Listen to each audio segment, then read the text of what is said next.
Oke, salam dan salam sejahtera kawan-kawan yang sentiasa setia bersama channel saya ini. Dan kita santai saja hari ini.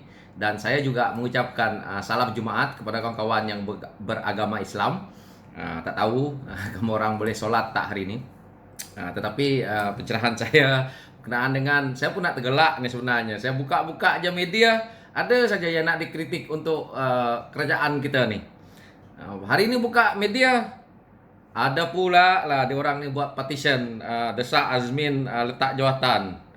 Ni dah raih 10,000 tanda tangan dan petition ini yang mana dibuat dengan tanda pagar hashtag Azmin letak jawatan, dan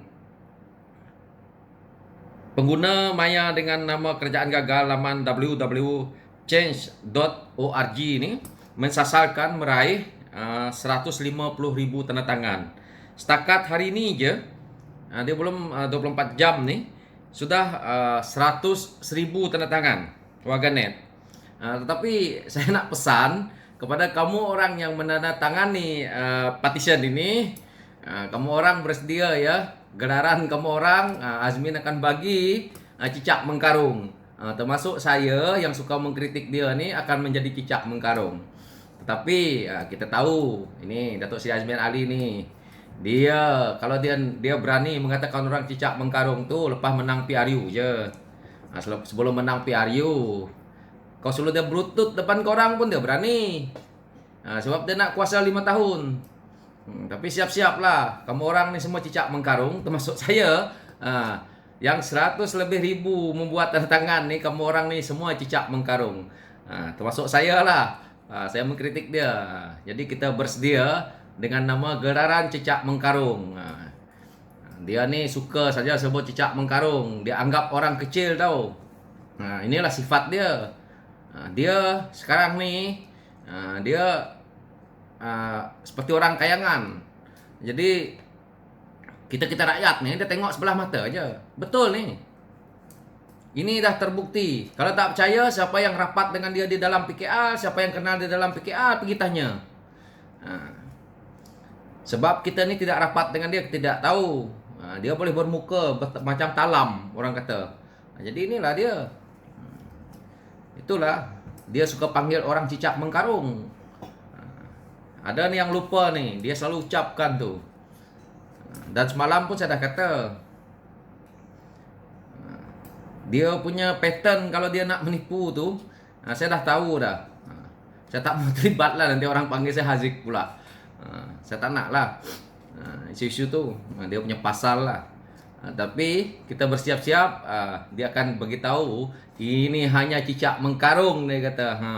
Habis pandang rendah pada orang, pada rakyat tu sebenarnya. Jadi inilah sifat pemimpin kita, yang mana kalau kita tengok kenapa orang boleh buat seperti ini kepada pemimpin kita, sebab rakyat rasa kerajaan yang dipimpin oleh Tan Sri Perdana Menteri kita ini betul-betul dilihat gagal. Tetapi rakyat tak boleh nak bersuara. Jadi inilah kerja rakyat. Jangan main-main rakyat hari ini. Rakyat hari ini sudah mula menunjukkan sikap mereka, dan kita harus ingat negara kita ini rakyatnya baik-baik, tetapi jangan sampai tahap kemarahan rakyat itu seperti negara lain. Ini yang saya takut. Karena hari ini rakyat masih respect dengan keadaan yang ada hari ini, pandemik yang ada hari ini. Tetapi kalau bukan dalam keadaan pandemik ni, saya dah tak tahu apa yang berlaku sebenarnya juga. Ini yang kita tidak mahu. Negara kita dalam keadaan seperti ini dah cukup rumit dah dengan keadaan COVID yang ada ni, dengan kerajaan kita yang lemah seperti ini.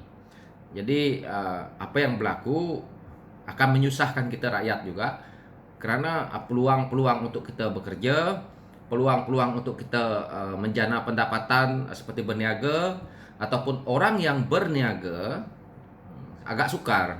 Begitu juga kita punya nilai mata wang semakin susut, dan kalau kita nak bandingkan nilai mata wang kita yang dulu boleh kukuh di 3.8 kalau dolar US ya.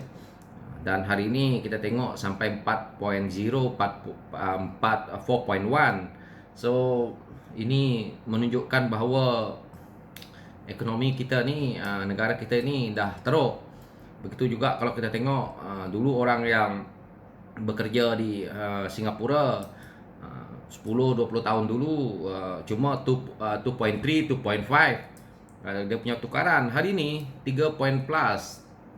So mana yang bekerja di sana tu merasa mereka untung lah. Tapi pada saya yang duduk lama di Singapura ni, sama saja. Kalau kau makan 1,000 Singapore dollar, kau tukar ke Malaysia 3,000. Tetapi harga barang di sini lebih mahal daripada barang di Singapura. Ini hakikat. Ini sebagai contoh ya.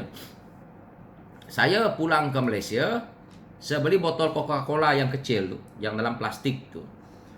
Bersamaan dengan duit Malaysia di sini RM2 lebih. Saya beli di Singapura RM3. $1 lah, ataupun 90 sen Sing dollar. So ini sama juga pada saya. Tidak ada bezanya. So buat apa saya nak beli Coca-Cola bawa ke Singapura? Baik saya beli je dekat Singapura. Tak payah berat-berat bawa masuk dalam beg. Ini dulu waktu saya di Singapura. Saya kerja di Singapura dulu. Saya menilai benda-benda ni. Semenjak kerajaan kita ni memerintah, banyaklah isu-isu yang seperti ini. Dan begitu juga kita tengok orang yang buat kerja ni, yang membuat partition ni, ini bukan orang tua tau. Ini anak-anak muda yang pada saya rasa B40 punya kerja. Jadi inilah suara yang kerajaan hari ini perlu nilai. Dan mungkin kerana inilah kerajaan ini agak takut dengan undi 18 ni. Karena suara anak muda hari ini ramai tau. Bayangkan suara orang tua. Kita ambil contoh lah. Ini contoh mudah ya. Kita sembang santai hari ini. Kita ambil mudah. Kita punya mak bapak. Mak dengan bapak mempunyai anak 5 orang. Semuanya sekarang dah dewasa, melebihi 18 tahun. So satu keluarga tu dah 5 orang anak yang bakal mengundi ini. Yang pemikiran mereka tidak mau lagi ideologi lama. Mereka nak ideologi baru. Mereka cuba mencari parti-parti politik yang mereka rasa berjiwa ataupun reform yang mereka rasa tidak perkauman ataupun tidak menjurus kepada satu kaum. Jadi ini yang kita lihat hari ini tahu. Ramai anak muda yang tidak suka isu perkauman dan isu agama dimainkan dalam politik. Kerana anak muda hari ini dah bijak pandai. Jadi ini yang berlaku nih sebenarnya. Jadi kita lihat buat partition seperti ini. Jadi rakyat yang mengundi pun begitu cepat. Belum sampai 24 jam nih. Jadi siap-siaplah kamu orang akan dipanggil cicak mengkarung. Kamu belum tahu nih. So inilah pesanan saya, termasuk saya sendiri, kita akan jadi cicak mengkarung. Kerana dianggap orang kecil saja nih. 100,000, cari 1 juta lagi ataupun 2 juta. So baru cicak mengkarung tu dia kepala dia macam Ninja Turtle nanti. Okey kawan-kawan, ini pencerahan saya yang tidak manfaat lah. Ini cuma kita santai saja berkenaan dengan isu ini. Saya pun ketawa lah, jangan emosi ya. Saya tidak mau emosi lama-lama. Saya cuma kalau ke politik yang agak ini saya emosi lah, karena saya menjiwai apa yang saya nak cerita. Okey kawan-kawan, sekian dari saya pencerahan saya pagi ini. Thank you.